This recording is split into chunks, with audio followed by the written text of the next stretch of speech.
Bonsoir à vous. On voit vos locaux, mais je crois qu'ils seront transformés bientôt. Ça, c'est la salle de rédaction de la presse. Alors, autrement dit, pour vous, le papier, c'était devenu encombrant, trop cher par rapport aux revenus que vous pouviez en tirer. Le modèle d'affaires des journaux, c'est un modèle d'affaires qui est très simple. Les journaux reposent essentiellement sur deux sources de revenus, les revenus d'abonnement et les revenus de publicité. Dans les deux cas, comme le disait Gérald, depuis l'an 2000, et ça s'est accéléré énormément depuis 2006, ce sont des revenus qui sont largement en déclin. Même c'est une chute qui est dramatique. Ce qui fait en sorte que quand vous avez uniquement deux seules sources de revenus puis vos revenus ne fonctionnent pas, il faut trouver un nouveau modèle d'affaires. On n'avait pas le choix. Quelle est la part des revenus qui proviennent encore du papier, là, du journal? Bien, si je l'inverse, OK, aujourd'hui, dans nos projections au 31 décembre, c'est 75 de nos revenus publicitaires du groupe vont venir de la presse plus. À ça, je peux ajouter un 10 qui provient de la presse.ca et de la presse mobile. Ça veut dire qu'au 31 décembre, il y a 85 de nos revenus qui vont venir de nos plateformes numériques, dont principalement la presse plus.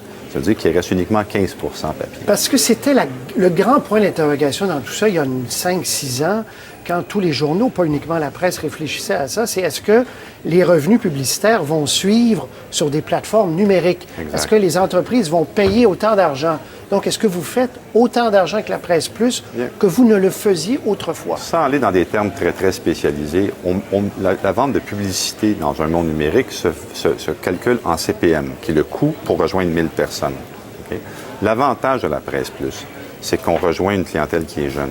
Cette clientèle-là a un haut niveau de revenus et elle nous consacre un temps de consommation de 40 minutes en moyenne par jour la semaine. Okay? On est déjà rendu à presque à 188 000 ouvertures quotidiennes.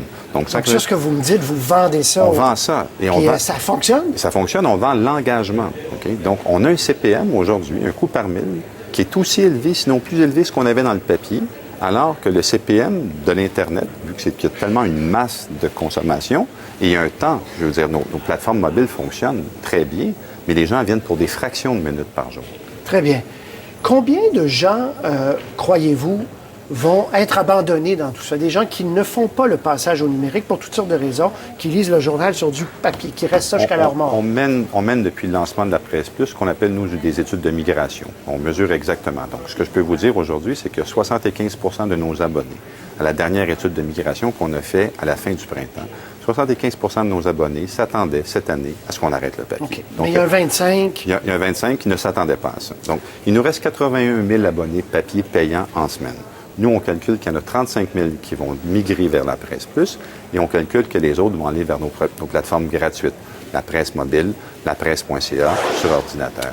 Parce qu'on a un contenu qui est riche. Les gens aiment l'ADN de la presse et je pense que cet ADN-là, ils le retrouvent peu ou pas dans les autres médias imprimés. Et vous dites, même s'il y a une certaine proportion de gens qui ne nous suivraient pas, c'est inéluctable. Le changement est là. C'est inéluctable. Le coût de distribution, regardez, puis c'est un débat qu'on peut avoir puis qu'on peut tenir, mais même Post Canada dit aujourd'hui, dans une situation de monopole, où est-ce qu'on fait passer le prix du timbre de 30 quelques sous à $1, ils disent qu'on n'est plus capable tous les jours de sillonner toutes les rues du Québec. Oui, remarquez que ça va peut-être changer. Ça va peut-être changer, mais nous, on fait encore ça.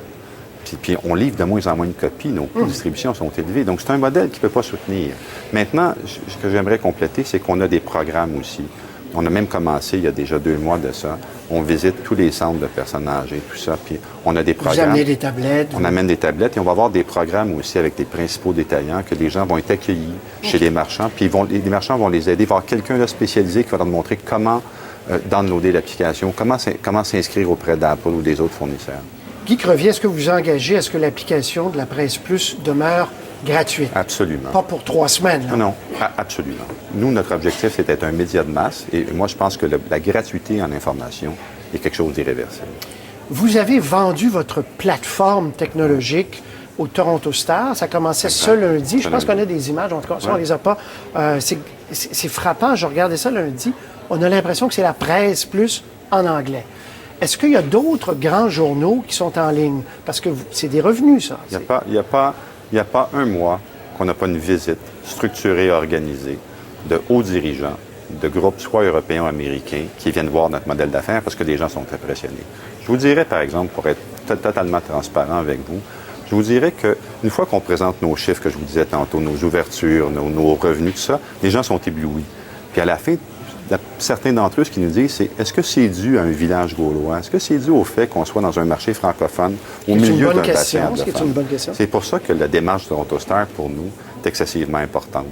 Parce qu'il y a effectivement des grands groupes de presse américains puis européens qui sont là, qui nous suivent, qui nous parlent régulièrement, qui développent leur modèle d'affaires basé sur notre stratégie et qui évoluent. D'après moi, on devrait être en mesure d'annoncer de très bonnes nouvelles au cours de 2005. Donc, d'autres grands journaux. Absolument. En terminant, M. Crevier, vous réfléchissez à ça depuis plusieurs années, vous. Oui. Les journaux régionaux, d'ailleurs, Power Corporation a donné, a vendu, les journaux régionaux, parce que ce modèle-là d'affaires n'est pas évident en numérique partout, là. Bien, régionalement. Le modèle d'affaires de la Presse Plus, c'est un modèle qui est bâti sur un contenu et une présentation excessivement riche.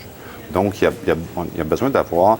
Nous, on pense que c'est un modèle d'affaires qui s'applique aujourd'hui à des salles de nouvelles qui ont un certain niveau en termes d'effectifs. Les grands organismes de presse. Les grands organismes de presse. Bon, est-ce qu'un jour, on aura une application, ce qu'on appelle une application light ou légère, qui vous permettra, avec des outils de productivité plus développés, à des journaux avec moins de tirage ou moins d'effectifs, de migrer? Probablement.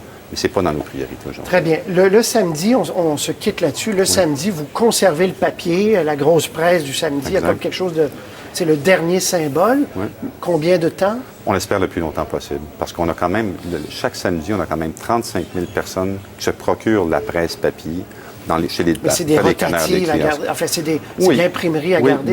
Il y a des imprimeries, mais notre imprimeur, c'est sa responsabilité de rentabiliser son usine et ses opérations. Et on est dans un environnement de distribution qui est très différent aussi. Il y aura des pertes d'emplois. Assurément. Vous ne pouvez pas les chiffrer aujourd'hui. Je ne veux pas les chiffrer aujourd'hui par respect pour nos employés que j'ai rencontrés aujourd'hui. Je promets à nos employés de les rencontrer avec tout le détail des pertes d'emplois jeudi prochain. Ça me fera plaisir de revenir si vous voulez pour vous parler de ça. Monsieur Crevier, merci beaucoup. Merci beaucoup. Au revoir. Merci.